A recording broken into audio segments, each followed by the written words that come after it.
हम पढ़ाएंगे रजिया सुल्तान।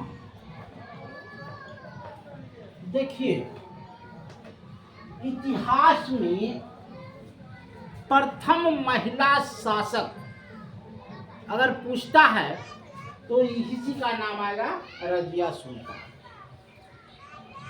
ये जो है 1236 में 1236 से 40 के बीच में राज्य, ये मात्र 4 साल जिया।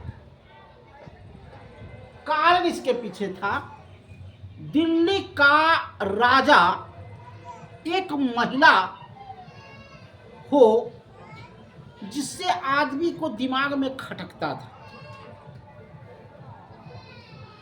इसने सबसे पहले बैठते के साथ अमीर खुसरो का पद होता है। अमीर खुसरो एक पद होता है, अमीर खुसरो।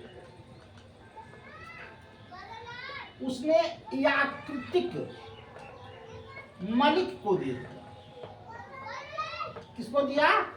याकृतिक मलिक को दे दिया। जैसे इसने याकृतिक मलिक को यह पद दिया, लोगों के बीच में अफवाह फैल गई कि लो रजिया फंस गई। अब देखिए होता है क्या, अमीर खुसरो का पद जो था एक प्रधान था,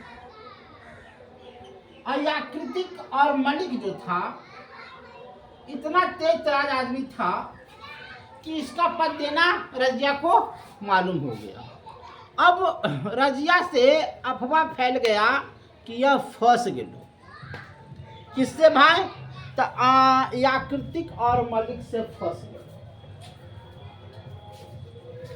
इसी बीच में जो बलवन ने 40 एकता का प्रथा चालू किया था।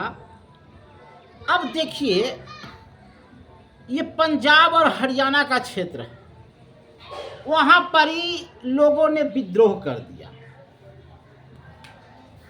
कि जो मेरा राजा था वो तो मारा गया और एक महिला आ गई, इसका विद्रोह हो गया। इसका विद्रोह और नहीं कोई किया, अल दुनिया ने किया। किसने किया? अल दुनिया।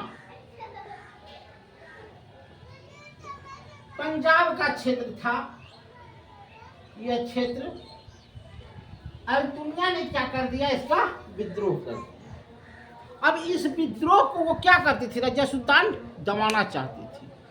उसको तो कुछ मालूम नहीं था कि विद्रोह क्या होता है। अभी बैठवे की थी गद्दी पर ही, और उसको दबाने के लिए याकृत मलिक को लेकर के चल दिया और 40 दल एकता से जो उसका बाप जाली किया था उससे टकरा गया, अल दुनिया से टकरा गया, सेना भी मारा गया और रजिया बेगम ऐसे हाथ खड़ा कर दिया तलवार रख करके। अब अल दुनिया ऐसे करके छोका तो कहा तो औरत, इससे क्या लड़े। अब उसके सामने एक ही प्रस्ताव था, या तो इसका जान ले लेता या उससे शादी कर लेता। तो रजिया बहुत तेज दिमाग की थी, कहा हमसे तुम शादी करो। अल दुनिया आओ ने देखा ताओ ने देखा, उससे तुरंत मांग में सिंदूर भर दिया और वो जी शादी कर ली। रजिया बेगम अपनी जान बचाने के लिए अल दुनिया से शादी कर ली।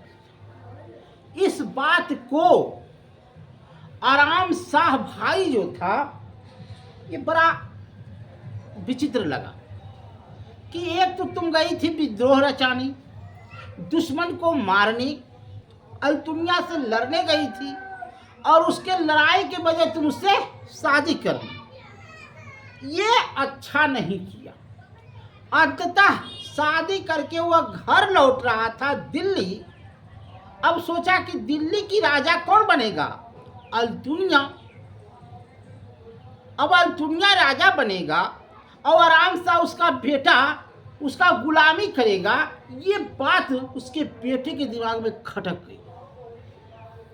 अंततः रात के आने वक्त रास्ते में ही रजिया और अल्तुनिया का कत्ल कर दिया गया। दिल्ली की बादशाह समाप्त हो गई। लेकिन एक राजा मरा, ना कि दिल्ली गद्दी खाली हो गया।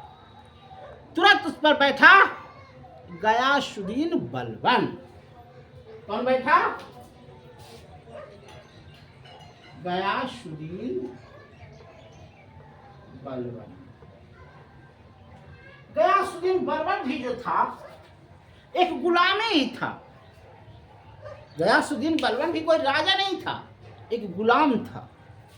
और जैसे बैठा उसने सबसे पहले रक्त और लौह का नियम खादी किया। रक्त और लौह का मतलब होता है खून का बदला खून। रक्त और लौह का मतलब होता है खून का बदला खून। अगर तुमने मेरी तलवार से गर्दन काटी है तो तेरा भी गर्दन कटेगा। अगर तुमने मेरी हाथ काटी है तो तेरा भी हाथ कटेगा। अब आगे की कहानी गयासुद्दीन बलबन की मैं कल सुनाऊंगा। एक एक चैप्टर लेकर के चलता हूँ।